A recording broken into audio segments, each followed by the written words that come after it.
Sora, seorang anak perempuan berusia 10 tahun, memiliki dunia yang tidak mudah dimengerti oleh orang-orang di sekitarnya. Ia jarang berbicara, tetapi matanya selalu memperhatikan hal-hal kecil yang sering luput dari pandangan orang lain. Ia lebih suka duduk sendiri di bawah pohon, menggambar daun-daun, burung, atau awan yang melintas. Namun, ada satu hal yang selalu menarik perhatiannya, kupu-kupu. Di desa kecil tempat ia tinggal, Sora sering menghabiskan waktu mengamati kupu-kupu berwarna cerah yang berterbangan di sekitar rumah. Ia memandangi sayapnya yang berkilauan dengan takjub, seperti menemukan sesuatu yang magis. Suatu pagi, saat embun masih menempel di daun-daun, Sora keluar dari rumah tanpa sepengetahuan orang tuanya. Ia melihat seekor kupu-kupu biru besar yang terbang rendah di kebun belakang rumah. Kupu-kupu itu tampak berbeda, lebih cerah dan lebih besar dari biasanya. Sora terpikat. Ia mengulurkan tangannya, mencoba menyentuhnya, tetapi kupu-kupu itu terbang menjauh. Dengan langkah kecil dan hati-hati, Sora mengikuti kupu-kupu itu. Ia tidak menyadari bahwa ia terus melangkah semakin jauh dari rumah, melewati batas desa, dan masuk ke hutan. Hutan itu lebat, penuh dengan pepohonan tinggi yang menjulang ke langit. Cahaya matahari hanya menembus sedikit melalui celah-celah daun. Sora terus berjalan. Matanya terpaku pada kupu-kupu biru yang melayang di depan. Ia tidak takut pada suara-suara hutan, gemerisik dedaunan, nyanyian burung, atau dengungan serangga. Dunia hutan terasa seperti rumah kedua baginya, penuh dengan keindahan yang ia cintai. Namun, waktu berlalu. Kupu-kupu itu akhirnya menghilang ke balik pepohonan, meninggalkan Sora sendirian. Ia berhenti, berdiri di tengah hutan, dan baru menyadari bahwa ia tidak tahu jalan kembali. Di desa, orang tua Sora mulai panik. Ayahnya, Pak Arya, pulang dari ladang dan tidak menemukan Sora di rumah. Ibunya, Bu Nisa, berteriak memanggil-manggil nama anaknya, berharap Sora hanya bermain di sekitar rumah. Namun, Sora tidak ada. Dia mungkin ke sungai, kata Bu Nisa dengan nada cemas. Mereka segera menuju sungai kecil di dekat desa, tempat Sora sering duduk menggambar. Tapi sungai itu sepi, hanya ada suara air yang mengalir pelan. Warga desa mulai membantu mencari Sora. Mereka menyusuri kebun, sawah, dan setiap sudut desa. Ketika malam mulai tiba dan Sora masih belum ditemukan, kecemasan mereka berubah menjadi ketakutan. Mungkin dia masuk ke hutan, ujar salah satu warga. Kata-kata itu membuat tubuh Bu Nisa gemetar. Hutan di sekitar desa terkenal luas dan berbahaya, penuh dengan hewan liar dan jurang yang curam. Sementara itu, di dalam hutan, Sora mulai merasa lelah. Kakinya sakit karena berjalan terlalu jauh, dan perutnya kosong. Ia menemukan tempat di bawah pohon besar untuk duduk, memeluk lututnya, dan memandangi langit yang gelap. Ia tidak menangis, tidak seperti anak-anak lain seusianya. Sora hanya merasa bingung. Ketika malam semakin gelap, suara-suara hutan berubah. Ada suara ranting patah, auman jauh dari hewan liar, dan gesekan dedaunan yang ditiup angin. Tapi Sora tidak takut. Ia memandangi bintang-bintang di langit, mencari pola-pola yang ia kenali, mencoba menenangkan dirinya. Namun, saat ia mulai terlelap di bawah pohon itu, langkah-langkah berat mendekatinya. Sora membuka matanya perlahan, dan di hadapannya berdiri seekor beruang besar. Mata beruang itu bersinar di bawah cahaya bulan, menatap Sora dengan tajam. Sora tidak bergerak. Ia hanya memandangi beruang itu, sama seperti ia memandangi kupu-kupu biru tadi, dengan rasa ingin tahu yang besar. Beruang itu mendekat, mengendus tubuh Sora yang kecil. Untuk sesaat, keheningan melingkupi mereka. Alih-alih menyerang, beruang itu berbalik, melangkah perlahan menjauh, tetapi berhenti sejenak, menoleh ke arah Sora, seolah menyuruhnya mengikuti. Dengan ragu-ragu, Sora bangkit dan mengikuti beruang itu ke dalam gelapnya hutan. Sora mengikuti langkah berat beruang itu dengan kaki kecilnya yang letih. Tubuhnya lemah, tetapi ia merasa ada sesuatu yang membuatnya terus berjalan di belakang makhluk besar itu. Suara ranting yang patah di bawah kaki beruang mengiringi langkah Sora, memecah kesunyian malam. Beruang itu membawanya ke sebuah gua di lereng bukit kecil, terlindung dari angin malam yang dingin. Gua itu besar, dengan dinding batu yang dipenuhi bekas cakar, tanda bahwa beruang itu sudah lama tinggal di sana. Di dalam gua, Terdapat tumpukan daun kering dan rerumputan yang dijadikan sarang. Sora berdiri di pintu gua, ragu-ragu untuk masuk. Beruang itu berbalik, menatap Sora sejenak sebelum duduk di sarangnya. Auman pelan keluar dari mulutnya, bukan ancaman, tetapi seolah memberi isyarat bahwa Sora aman untuk mendekat.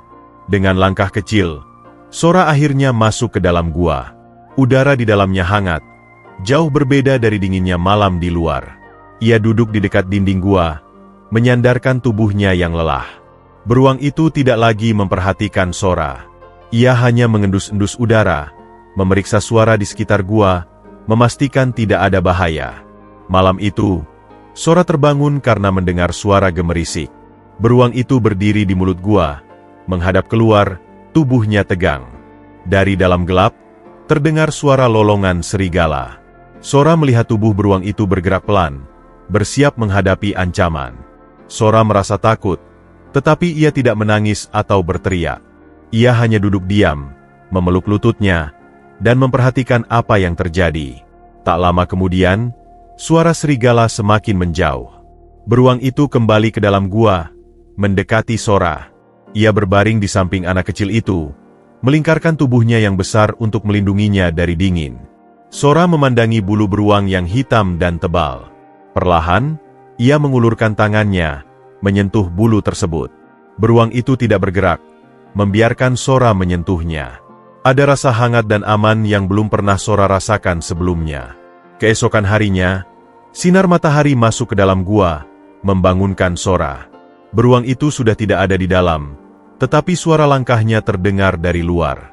Sora berjalan keluar dan melihat beruang itu sedang mengunyah buah beri di dekat semak-semak. Saat beruang melihat Sora, ia bergerak mendekat, menjatuhkan beberapa buah beri di depan anak kecil itu. Sora memungut buah tersebut, memeriksanya sebentar, lalu memakannya. Rasanya manis dan segar, cukup untuk mengisi perut kecilnya yang kosong. Beruang itu tampak puas, lalu kembali berjalan ke arah sungai. Sora mengikutinya, penasaran dengan kemana beruang itu akan pergi. Di tepi sungai, beruang itu mulai menangkap ikan. Ia berdiri di tengah aliran air, matanya tajam mengawasi gerakan ikan di bawah permukaan. Dalam satu gerakan cepat, cakar beruang itu menyambar seekor ikan besar, mengangkatnya ke udara sebelum menjatuhkannya ke tepi sungai. Sora duduk di atas batu besar, memperhatikan beruang itu dengan takjub. Ia melihat bagaimana beruang itu menangkap ikan dengan mudah, sesuatu yang sebelumnya hanya ia lihat di buku-buku gambar di rumahnya. Beruang itu menggigit ikan tersebut, tetapi ia tidak memakannya sendiri. Ia mendorong ikan itu ke arah Sora, seolah-olah ingin membaginya. Sora memandang ikan tersebut, lalu mengangkatnya dengan hati-hati. Ia tidak tahu cara memakannya, tetapi ia merasa beruang itu mencoba menjaganya tetap hidup. Hubungan antara Sora dan beruang semakin kuat seiring berjalannya waktu. Setiap hari, beruang itu membawanya ke tempat-tempat yang aman, menunjukkan buah-buahan yang bisa dimakan, dan melindunginya dari bahaya. Saat malam tiba, beruang itu selalu kembali ke gua bersama Sora. Ia berbaring di depan pintu gua, seperti penjaga yang memastikan tidak ada makhluk lain yang bisa mendekat. Sora merasa beruang itu bukan hanya teman, tetapi juga pelindung yang tak tergantikan. Sora mulai menggambar di tanah menggunakan ranting. Ia menggambar beruang besar dengan tubuh hitam yang selalu ada di sisinya. Ia menggambar dirinya sendiri di samping beruang, dengan tangan kecilnya yang menyentuh bulu tebalnya. Gambar itu sederhana, tetapi penuh emosi yang tidak bisa ia ungkapkan dengan kata-kata. Meskipun ia masih terjebak di hutan, Sora tidak merasa sendirian. Beruang itu telah menjadi keluarganya, satu-satunya makhluk yang memahami dan merawatnya tanpa syarat. Hari-hari Sora bersama beruang di hutan terasa seperti dunia baru yang jauh dari kebisingan desa. Ia mulai terbiasa dengan rutinitas sederhana yang diajarkan beruang itu, meskipun komunikasi mereka hanya melalui gerakan dan tatapan. Beruang itu seperti sosok penjaga, selalu memperhatikan Sora dengan penuh kewaspadaan. Setiap pagi, beruang akan membawa Sora keluar dari gua. Langkah-langkahnya selalu mantap dan pasti, memimpin jalan melewati rimbunnya pepohonan. Sora mengikutinya dengan penuh rasa ingin tahu, mencoba memahami setiap hal yang diperlihatkan kepadanya. Beruang itu menunjukkan tempat-tempat dengan buah-buahan yang matang, seperti beri, apel liar, dan kacang-kacangan. Ia akan memakan sebagian, lalu mendorong sisanya ke arah Sora, seolah-olah berbagi hasil buruan. Pada suatu siang, beruang membawa Sora ke sebuah bukit kecil yang dipenuhi bunga liar. Sora, yang belum pernah melihat pemandangan seindah itu, langsung duduk di tengah-tengah bunga, memetik kelopaknya, dan membuat pola di tanah. Ia menggambar beruang itu dengan bunga-bunga, meletakkan daun-daun sebagai matanya, dan ranting kecil sebagai cakarnya. Beruang itu hanya berdiri di sampingnya, memperhatikan dengan diam, seolah-olah mengerti apa yang dilakukan anak kecil itu. Malam hari di hutan terasa lebih dingin dari biasanya. Angin berdesir melalui celah-celah gua, membuat Sora meringkuk di sudut. Beruang, yang menyadari bahwa anak kecil itu kedinginan, mendekatkan tubuhnya yang besar ke arah Sora. Dengan hati-hati, ia melingkarkan tubuhnya di sekitar Sora, membuat anak itu merasa hangat dan aman. Sora, dengan perlahan, memeluk tubuh beruang itu. Tangan kecilnya menyentuh bulu hitam yang kasar tetapi hangat. Dalam kesunyian malam itu, Sora mulai bergumam pelan, sesuatu yang jarang ia lakukan. Suaranya seperti nyanyian kecil, nada sederhana yang ia ingat dari ibunya. Beruang itu tidak bergerak, tetapi telinganya sedikit bergetar, seolah mendengarkan. Beruang itu mengajarkan Sora cara bertahan hidup di hutan dengan caranya sendiri. Ia mengajarkan Sora menangkap ikan, hingga menunjukkan cara menggali tanah untuk menemukan akar-akaran yang bisa dimakan. Ia mencakar tanah dengan kukunya yang kuat, mencabut akar besar, lalu memberikan setengahnya kepada Sora. Anak itu memeriksa akar tersebut dengan hati-hati sebelum memakannya. Ia mulai memahami bahwa alam di sekitarnya penuh dengan makanan yang hanya perlu ditemukan. Hidup di hutan tidak selalu tenang. Pada suatu malam, suara gemerisik dari luar gua membuat beruang itu terbangun. Ia berdiri di pintu masuk gua, tubuhnya tegang, dan auman pelan keluar dari mulutnya. Sora, yang juga terbangun, melihat bayangan serigala di luar gua. Serigala itu mendekat, matanya bersinar dalam gelap. Sora merasa takut, tetapi ia tidak berteriak atau menangis. Ia memandang beruang itu, yang berdiri kokoh di depannya, melindunginya dari ancaman. Dengan auman keras, beruang itu menyerang serigala, mengusirnya dari gua. Serigala itu melarikan diri ke dalam gelap, meninggalkan Sora dan beruang dalam keheningan. Sora merangkak mendekati beruang itu, menyentuh tubuhnya dengan tangan kecilnya, seolah ingin memastikan bahwa penjaganya baik-baik saja. Beruang itu menoleh, menatap Sora dengan mata lembut sebelum kembali berbaring di pintu gua, memastikan tidak ada ancaman yang mendekat. Hari-hari berlalu, dan Sora mulai merasa bahwa beruang itu adalah keluarganya. Ia belajar mempercayai setiap gerakan dan keputusan beruang tersebut.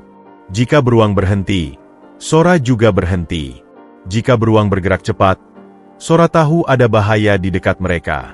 Sora juga mulai menggambar lebih banyak. Ia menggunakan ranting untuk membuat garis-garis di tanah, menggambarkan beruang itu dan dirinya yang berjalan bersama di hutan. Kadang-kadang ia memetik bunga atau menggunakan batu untuk menambahkan warna pada gambarnya. Beruang itu selalu memperhatikan dari jauh, kadang mendekat untuk mengendus gambar yang dibuat Sora. Ada saat di mana Sora mulai berbicara pelan kepada beruang itu, meskipun ia tahu beruang tidak mengerti. Ia bercerita tentang rumahnya, tentang ibunya yang sering menyanyikan lagu pengantar tidur, dan tentang ayahnya yang sering memeluknya sebelum tidur. Suaranya lembut, seperti gumaman angin, tetapi ia merasa bahwa beruang itu mendengarkannya. Hubungan Sora dengan beruang telah tumbuh menjadi sesuatu yang tidak biasa. Dalam kesunyian hutan, mereka saling memahami tanpa perlu kata-kata. Beruang itu tidak hanya melindungi Sora, tetapi juga mengajarkannya tentang kekuatan alam dan cara hidup yang sederhana. Bagi Sora, beruang itu bukan sekadar hewan liar. Ia adalah teman, pelindung, dan penjaga yang selalu ada di sisinya. Meski dunia di luar hutan terasa jauh, Sora merasa bahwa ia tidak pernah sendirian. Sora masih ingat langkah pertama beruang itu ketika memutuskan mengantarnya keluar dari hutan. Hari itu, langit mendung, dan udara terasa berat, seolah pertanda bahwa sesuatu akan berubah. Beruang itu tidak seperti biasanya. Ia bergerak lebih cepat, dengan langkah yang mantap, memeriksa setiap arah seperti tengah mencari sesuatu. Sora mengikuti di belakangnya. Tubuh kecilnya menyeimbangkan diri di antara akar-akar pohon yang besar. Ia tidak tahu kemana mereka pergi, Tetapi ia percaya pada beruang itu. Mereka berjalan selama berjam-jam, melewati lembah-lembah kecil dan semak belukar yang berduri. Namun, nasib buruk datang tiba-tiba. Saat mencoba melompati sebuah celah kecil di tanah, Sora terpeleset. Ia tidak sempat berpegangan pada apapun, dan tubuhnya jatuh ke jurang kecil yang curam. Tubuhnya terbentur batu-batu tajam sebelum akhirnya berhenti di dasar yang dipenuhi dedaunan basah. Sora tidak bisa bergerak. Tubuhnya terasa sakit, dan luka di kakinya mengeluarkan darah. Ia mencoba memanggil, tetapi hanya suara lemah yang keluar dari mulutnya. Beruang itu, yang berada di atas, segera turun dengan hati-hati. Cakarnya mencengkeram bebatuan untuk menjaga keseimbangan. Saat beruang sampai di dasar jurang, ia mendekati Sora dan mengendus tubuhnya. Melihat anak kecil itu terluka, ia mengeluarkan auman kecil yang terdengar seperti nada khawatir. Beruang itu mencoba menggigit dengan lembut pakaian Sora, berusaha mengangkat tubuhnya. Dengan penuh perjuangan, beruang itu berhasil membawa Sora keluar dari jurang. Ia berjalan pelan, menjaga tubuh Sora yang tergantung di punggungnya. Setiap langkah terasa berat, tetapi beruang itu tidak berhenti. Sora, meskipun kesakitan, tetap memeluk erat leher beruang itu. Ia tidak menangis, hanya sesekali mengeluarkan suara kecil karena rasa sakit di tubuhnya. Namun, dalam hati, ia merasa bersyukur karena beruang itu tidak meninggalkannya. Setelah berjalan sepanjang hari, mereka akhirnya mendekati pinggiran hutan. Sora mulai mendengar suara yang familiar, suara manusia. Ia melihat cahaya dari kejauhan, mungkin dari obor yang dibawa oleh warga desa yang sedang mencari. Di desa, pencarian Sora masih berlangsung. Ayah dan ibunya tidak pernah berhenti memanggil namanya, meskipun malam sudah turun dan udara menjadi dingin. Ketika mereka mendengar suara ranting patah di pinggir hutan, mereka segera berlari ke arah sumber suara. Betapa terkejutnya mereka ketika melihat beruang besar itu muncul dari kegelapan, membawa tubuh Sora yang lemah di punggungnya. Pak Arya langsung melindungi istrinya, mengira beruang itu akan menyerang. Ia mengambil tongkat besar, bersiap untuk melawan. Namun, sebelum ia sempat mendekat, beruang itu berlutut perlahan, meletakkan tubuh Sora di tanah dengan hati-hati. Ia tidak menunjukkan tanda-tanda agresif, hanya berdiri diam, menatap keluarga Sora dengan mata yang penuh keheningan. Bu Nisa segera berlari ke arah Sora, memeluk anaknya yang tubuhnya penuh luka. "Sora, kamu kenapa nak?" Tangisnya pecah. Pak Arya, yang melihat darah di tubuh Sora, langsung mengarahkan kemarahannya pada beruang itu. "Dia pasti mencoba menyerangnya," teriaknya. Beberapa warga yang datang membawa obor langsung berseru, "Bunuh beruang itu sebelum dia kembali menyerang." Beruang itu tetap diam, tidak melawan meskipun dikelilingi oleh manusia. Ia hanya berdiri, memandangi Sora dengan tatapan lembut yang penuh perhatian. Sora, yang masih lemah, tiba-tiba menangis keras. Tangisannya bukan karena rasa sakit, tetapi karena ia tahu apa yang akan terjadi pada beruang itu. Ia merangkak perlahan, mencoba melindungi tubuh beruang dengan tubuh kecilnya. Jangan bunuh," teriak Sora, meskipun suaranya tidak terlalu jelas. Pak Arya dan warga desa terkejut. Mereka berhenti sejenak, memperhatikan Sora yang menangis dan memeluk beruang itu. Dia selamat aku," kata Sora dengan suara yang gemetar. Ia menunjuk ke arah jurang, mencoba menjelaskan apa yang telah terjadi. Namun, karena keterbatasan komunikasinya, Sora hanya bisa mengucapkan kata-kata sederhana yang sulit dipahami. Bu Nisa, yang mengenal pola bicara Sora, akhirnya mengerti. Dia bilang beruang ini menyelamatkannya, ucapnya lirih. Pak Arya memandang Sora dengan bingung, lalu menatap beruang itu yang masih diam. "Menyelamatkan? Tapi bagaimana mungkin?" Warga desa mulai berdiskusi. Beberapa masih merasa curiga, tetapi sebagian lainnya mulai percaya pada cerita Sora. Mereka melihat beruang itu tidak menunjukkan ancaman sedikitpun, meskipun dikelilingi oleh manusia. Sora terus memeluk beruang itu, menolak melepaskannya. Air matanya mengalir deras, mencoba melindungi makhluk yang telah menjadi penjaganya selama ia hilang. Akhirnya, setelah beberapa saat yang penuh ketegangan, Pak Arya menurunkan tongkatnya. Kalau benar dia menyelamatkan Sora, kita tidak punya alasan untuk menyakitinya. Warga desa pun setuju.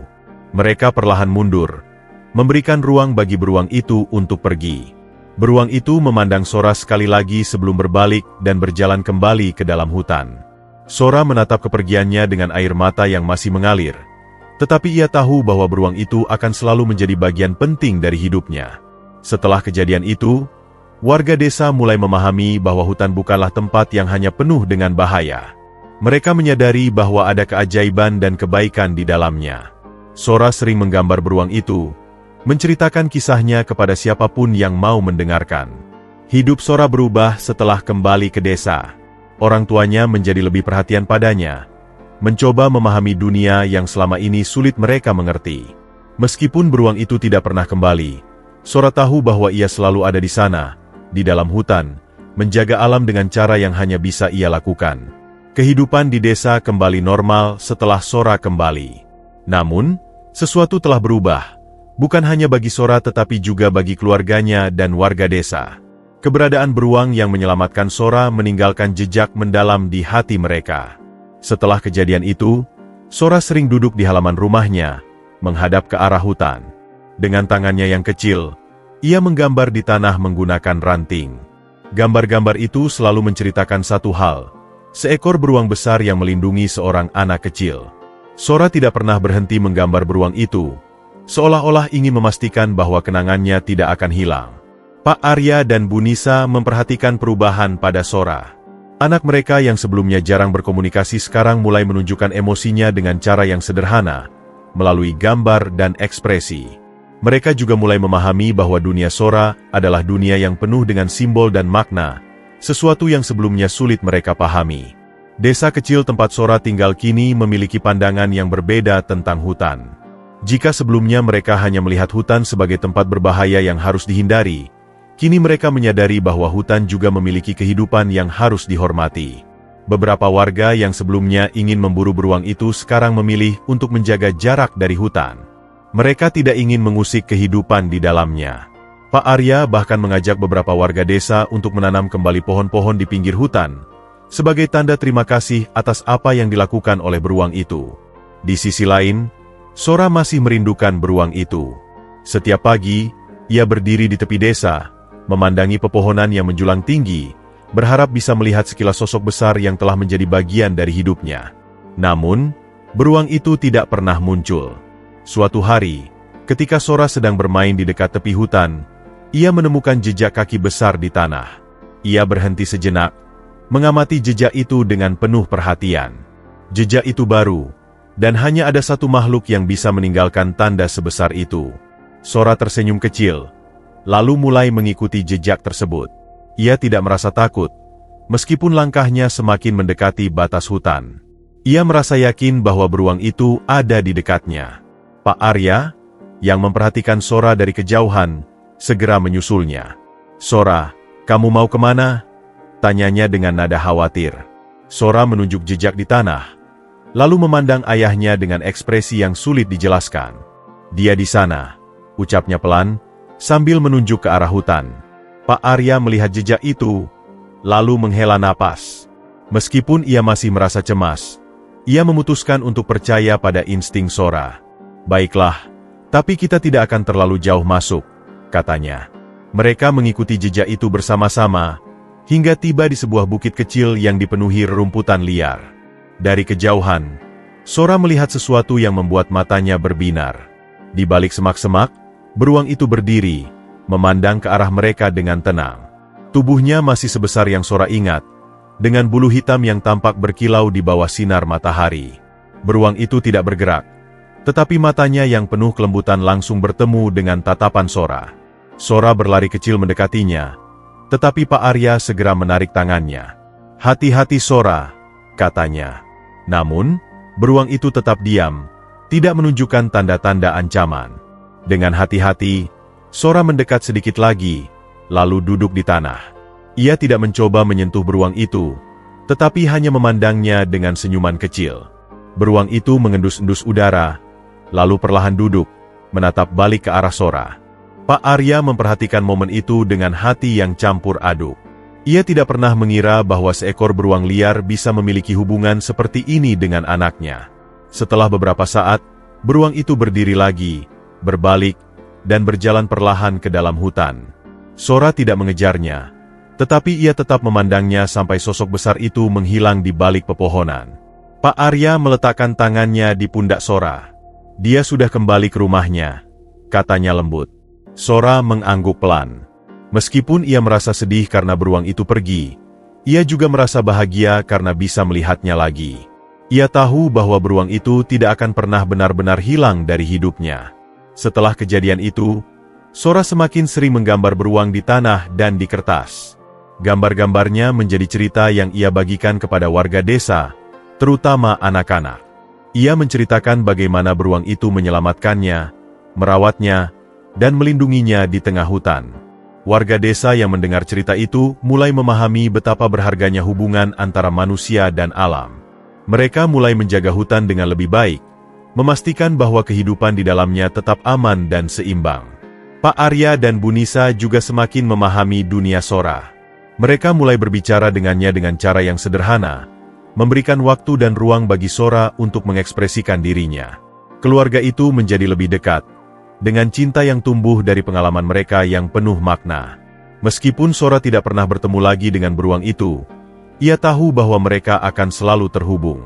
Hutan adalah rumah bagi beruang itu, dan dalam hatinya, Sora merasa bahwa sebagian dari dirinya juga akan selalu menjadi bagian dari hutan. Beberapa minggu setelah pertemuan terakhirnya dengan beruang itu, kehidupan di desa kembali berjalan seperti biasa. Sora kembali ke rutinitasnya, meskipun perasaannya sedikit berbeda. Ia masih sering menggambar, tetapi kali ini gambarnya tidak hanya tentang beruang.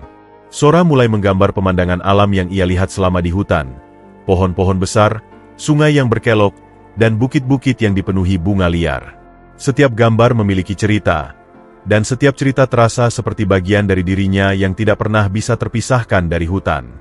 Pak Arya dan Bu Nisa semakin menyadari betapa kuatnya ikatan antara Sora dan alam. Mereka tidak lagi merasa khawatir atau bingung dengan tingkah laku Sora. Kini mereka mulai menerima kenyataan bahwa dunia anak mereka adalah dunia yang penuh dengan keajaiban yang tidak bisa dijelaskan dengan kata-kata. Namun, meskipun Sora terlihat lebih bahagia, ada satu hal yang masih mengganggu pikirannya. Hutan. Ia merindukan beruang itu, dan setiap kali ia menggambar, ia merasa ada kekosongan yang tak bisa ia isi. Suatu hari, saat Sora sedang duduk di bawah pohon besar di tepi desa, ia melihat sebuah tanda yang familiar. Jejak besar yang terekam di tanah lembab, sama seperti yang ia temui beberapa waktu lalu. Tanpa ragu, Sora berdiri dan mengikuti jejak itu, meskipun kali ini ia tahu bahwa ia harus lebih berhati-hati. Hutan terasa lebih sunyi daripada biasanya. Suara burung dan angin di antara pepohonan tidak seperti biasanya, seolah-olah alam sedang berbisik padanya. Pak Arya yang melihat Sora pergi, segera mengikutinya dari kejauhan. Ia tidak ingin anaknya masuk lebih dalam ke dalam hutan tanpa pengawasan. Namun, ia juga tahu bahwa Sora memiliki ikatan yang kuat dengan alam, dan terkadang ia merasa bahwa Sora hanya bisa menemukan ketenangan di sana. Sora berjalan lebih cepat, mengikuti jejak yang kini semakin dalam ke dalam hutan. Ia merasakan sensasi yang aneh, seolah ada sesuatu yang menariknya lebih jauh. Setiap langkahnya terasa seperti langkah yang lebih pasti, meskipun hutan tampak semakin gelap.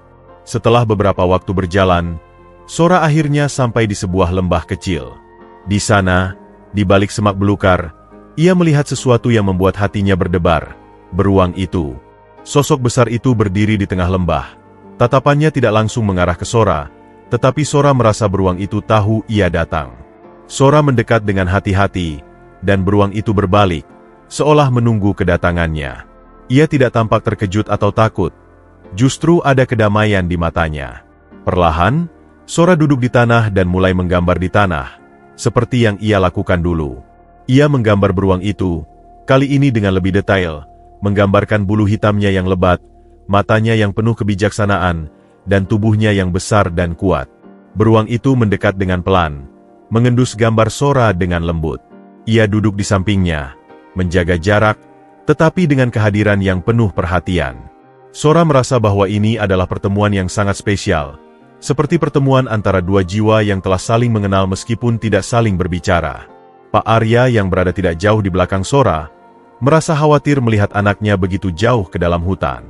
Namun, Saat ia melihat sosok beruang itu, hatinya mulai tenang. Ia tahu bahwa beruang itu tidak akan menyakiti Sora. Ia melihat bagaimana Sora dan beruang itu berinteraksi, sebuah hubungan yang luar biasa, yang lebih kuat daripada kata-kata. Pak Arya perlahan mendekat, tetapi tetap menjaga jarak. Ia ingin memastikan bahwa Sora tidak berada dalam bahaya. Sora menyadari kehadiran ayahnya dan melirik ke arahnya. "Ayah, ini beruang baik," kata Sora dengan suara yang pelan, meskipun hanya Pak Arya yang bisa memahami sepenuhnya. Pak Arya mengangguk, meskipun hatinya masih penuh pertanyaan. Ia tidak tahu apa yang harus ia katakan, tetapi ia merasakan rasa syukur yang mendalam. Meskipun ada rasa takut pada beruang yang besar, ia tahu bahwa beruang itu adalah penjaga yang baik bagi anaknya. Setelah beberapa saat, beruang itu berdiri dan berjalan perlahan menuju hutan, seolah-olah memberi tanda bahwa pertemuan ini sudah cukup. Sora menatapnya dengan penuh harapan, tetapi kali ini ia tahu bahwa beruang itu harus kembali ke tempat asalnya. Pak Arya mendekati Sora, merangkulnya. "Kita harus pulang sekarang, Nak," katanya lembut. Sora mengangguk pelan, meskipun hatinya merasa berat. Ia tahu bahwa ia harus melepas beruang itu, meskipun rasa kehilangan itu datang begitu dalam. Mereka berjalan pulang bersama, dengan Sora sesekali menoleh ke belakang, berharap melihat beruang itu lagi. Namun, seperti yang ia duga, beruang itu sudah menghilang di dalam hutan, meninggalkan jejaknya di tanah yang kini sudah mulai ditutupi daun-daun yang jatuh. Setibanya di desa, Sora merasa ada perubahan dalam dirinya.